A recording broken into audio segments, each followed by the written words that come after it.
Hello hello, ഞാൻ കർത്ത. താൻ കറുത്തോന്ന് എനിക്ക് എങ്ങനെ അറിയാം? ഇതിനു മുമ്പ് താൻ വെളുത്തിട്ടായിരുന്നോ? അതല്ല, ഞാൻ രാമൻ കർത്ത. ഹലോ, ഞാൻ പാഷയാണ്. പാഷാണോ? പാഷാണോ അല്ല, പാഷ. ഇപ്പൊ എന്ത് ചെയ്യുന്നു? ചായ കുടിച്ചോണ്ടിരിക്കുന്നു. നമ്മൾ എന്ത് ചെയ്യുന്നു? ഞാൻ തന്റെ മുമ്പിൽ ഇരിക്കുന്നു. എല്ലാവരുടെയും കീ ലിസ്റ്റ് എക്സ്ക്യൂസ് മീ, ഞാൻ കൊടുത്തേക്കാം. ഞങ്ങളുടെ ആൾക്കാരെ നിങ്ങൾക്ക് അറിയില്ലല്ലോ. എല്ലാവരുടെയും പേരും നമ്പറും ഈ ലിസ്റ്റിലുണ്ട്. റൂം ആറാതെ കൊടുക്കണം please. Okay, thank you. Welcome. രണ്ടെണ്ണം എൻ്റെ കയ്യിലിരിക്കട്ടെ. ഒരു ഒടുക്കത്തെ ലിസ്റ്റ് പറയുന്ന റൂമിൽ കിടന്നാലും ഉറക്കം വരുള്ളൂ. ഓട്ടെ കിടക്കട്ടെ. കീ, ഒരു കീ, കീ, ഇവിടെ ഇരിക്കുവായിരുന്നോ? നാത്തൂനും പിള്ളേരും തലേന്ന്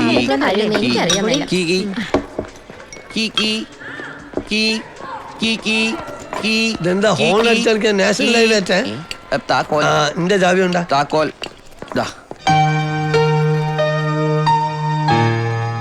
കല്യാണ പെണ്ണെവിടെ? ലീന, വാ വാ. മോളെ, ടോമങ്ങളുടെ അടുത്ത് അനുഗ്രഹം വാങ്ങും.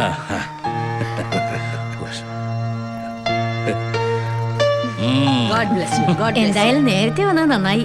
റിട്ടയർഡ് DIG ആണെങ്കിലും ഇപ്പോഴും പോലീസ് ചിട്ടയാ. ചിട്ടയൊന്നുമല്ല, ഞാനല്ലേ ഇവരുടെ തലതൊട്ടപ്പൻ. അപ്പൊ നേരത്തെ എത്തണ്ടേ? ചേച്ചി, യാത്രയൊക്കെ സുഖമായിരുന്നല്ലോ.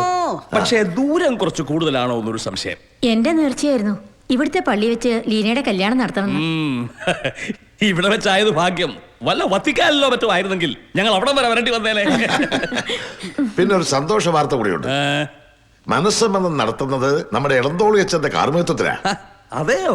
ആ, കല്യാണത്തിന് ബിഷപ്പും വരാൻ ഏറ്റിരിക്കുക. എല്ലാം എന്റെ മോടെ ഭാഗ്യ. ഇവിടെ വന്നിട്ടിപ്പോ ഒരു പകലും രാത്രിയും കഴിഞ്ഞു. ഇതുവരെ ഫെലിക്സിനെ കാണാൻ കഴിഞ്ഞിട്ടില്ല. ഫെലിക്സ് ഈ ഹോട്ടലിൽ ഉണ്ടെന്ന് അറിയാലോ, പിന്നെ എത്ര ബുദ്ധിമുട്ട്. നമ്മൾ വന്നിരിക്കുന്ന അത്ര നിസ്സാര കാര്യത്തിനല്ല. ഒരു കല്യാണം മുടക്കി ആ ചെറുക്കനെ കൊണ്ട് പോവാനാ. അത് നമ്മൾ വിചാരിക്കുന്ന പോലെ അത്ര എളുപ്പമുള്ള കാര്യമല്ല. വ്യക്തമായ പ്ലാനിങ് വേണം. എന്ത് പ്ലാനിങ്? ഇതെന്താ വേൾഡ് വാറോ? ഇത് ഫെലിക്സിനെ ഞാനൊന്ന് കണ്ടാ തീരാവുന്നത്ര പ്രശ്നമേ ഉള്ളൂ. ഞാൻ അന്വേഷിച്ചു. ആ ചെക്കനെ ഇതുവരെ പുറത്ത് കണ്ടിട്ടില്ല.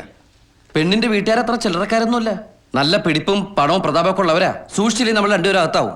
താൻ ഒരുത്തി ചാടിക്കരയാളുടെ മുമ്പിൽ ചെന്നു വെച്ച് എല്ലാം ഇട്ടറിഞ്ഞ അയാൾ തന്റെ കൂടെ വരുന്നുള്ള എന്താ ഉറപ്പ്? എന്നോട് അത്രയ്ക്ക് ഇഷ്ടാ. എന്നെ കണ്ടാ എന്നോടൊപ്പം വരും. ഇഷ്ടം ഉണ്ടായിട്ടൊന്നും ആവില്ല. ഫെലിക്സ് ഈ മാരേജിന് സമ്മതിച്ചിരിക്കുക. അവരെന്തെങ്കിലും കൂടോത്രം ചെയ്തു കാണും.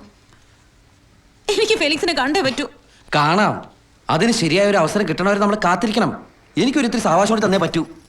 തനിക്കൊരു 100 കൊല്ലം സാവകാശം തന്നാലും ഇത് തന്നെ പറഞ്ഞുകൊണ്ടിരിക്കും. ഞാൻ ഫെലിക്സിനെ കാണാൻ പോവാ. വീണ പ്ലീസ്, അബദ്ധമാണ് താനീ കാണിക്കുന്നത്. ഞാൻ സമ്മതിക്കില്ല. ഇക്കാര്യത്തിൽ തന്റെ സമ്മതം എനിക്ക് ആവശ്യമില്ല. എടോ, താൻ വെറുതെ വാശി പിടിക്കില്ലേ? ഇതെന്റെ ജീവിത പ്രശ്ന.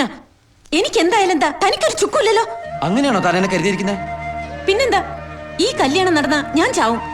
ഞാൻ ചത്താലും തനിക്ക് തന്റെ മാല കിട്ടും. അതോടെ തന്റെ കാര്യങ്ങളൊക്കെ ഭംഗിയായിട്ട് നടക്കുമല്ലോ. എനിക്ക് ഇപ്പൊ തന്നെ രണ്ടിലൊന്ന് അറിയണം. എന്ത് പറഞ്ഞാലും തന്നെ ഞാൻ വിടില്ല. എനിക്കറിയാം. ഞാൻ പോയി ഫെലിക്സിനെ കണ്ട് കുഴപ്പം വല്ലതും ഉണ്ടായാ തനിക്ക് ഈ മാല കിട്ടില്ല. അതല്ലേ കിടക്കണോ തന്റെ മാല? എനിക്കിനി തന്റെ സഹായം വേണ്ട. എനിക്കറിയാം, എന്നെ കണ്ട 2 കൈ നീട്ടി ഫെലിക്സ് എന്നോടൊപ്പം വരും. മറുവഴിന്ന്.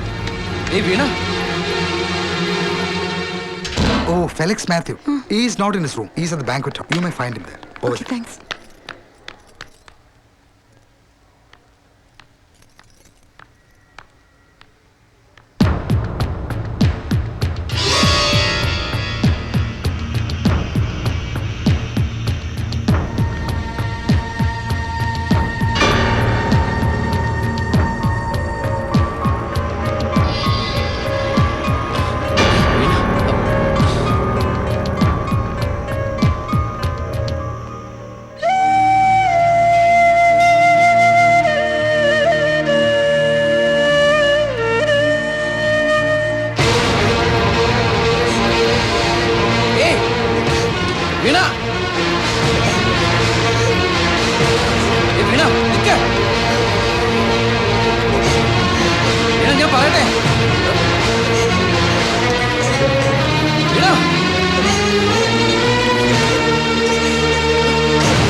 എനിക്കിനി ജീവിക്കണ്ട. എല്ലാരെയും വെറുപ്പിച്ചു. ഒന്നും വേണ്ടെന്ന് വെച്ച് ഫെലിക്സിന് വേണ്ടി മാത്രം ഇറങ്ങി വന്നോളാം ഞാൻ. എനിക്ക് ഫെലിക്സ് ഇല്ലാതെ ജീവിക്കണ്ട. വിട്. എനിക്ക് ചാവണം. എനിക്ക് ചാവണം. വിട്. വേണ്ട വേണ്ടെന്ന് ഞാൻ 1000 പ്രാവശ്യം പറഞ്ഞല്ലേ. അപ്പൊ താൻ അതിന്റെ സ്വാർത്ഥമാണെന്ന് പറഞ്ഞു. അവന്റെ മനസ്സറിഞ്ഞിട്ട് തന്നെ അവനെ കൂട്ടുപിടിക്കാതെ വിചാരിച്ചേ. മനസ്സമ്മതല്ലേ കഴിഞ്ഞിട്ടുള്ളൂ, കെട്ടി കഴിഞ്ഞിട്ടില്ലല്ലോ. താനല്ലേ പറഞ്ഞ കൂടത്ര കുറച്ചൊക്കെയാണെന്നൊക്കെ. അവന്റെ മനസ്സറിഞ്ഞിട്ട് പോരെ തട്ടി പൊണ്ടാറടങ്ങല്. കൊമ്പത്തെ പോലീസും പട്ടാളൊക്കെ കാവ്യ നിൽക്കുന്ന ഞാൻ ഈ മാല അടിച്ചുകൊണ്ട് വന്നേ. ഒരു ഈർക്കിലെടുത്ത് തന്നെ തലക്കൊട്ടൊന്ന് കൊട്ടിയിട്ട് ഇത് എടുത്തോണ്ടോ എനിക്ക് അറിയാൻ പാടില്ല. വഴക്കിട്ടും ചിരിച്ചും കളിച്ചും തന്റെ കൂടെ കുറെ നാൾ നടന്നപ്പോ തന്നോട് അല്പം ഇഷ്ടം തോന്നിപ്പോയി.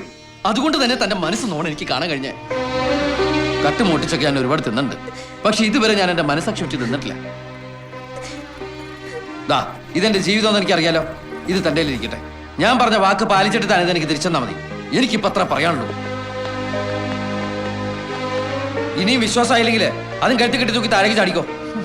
ദൈവമേ, ഇതിനെ കൊരങ്ങായിട്ട് ഏൽപ്പിച്ചൂടായിരുന്നു.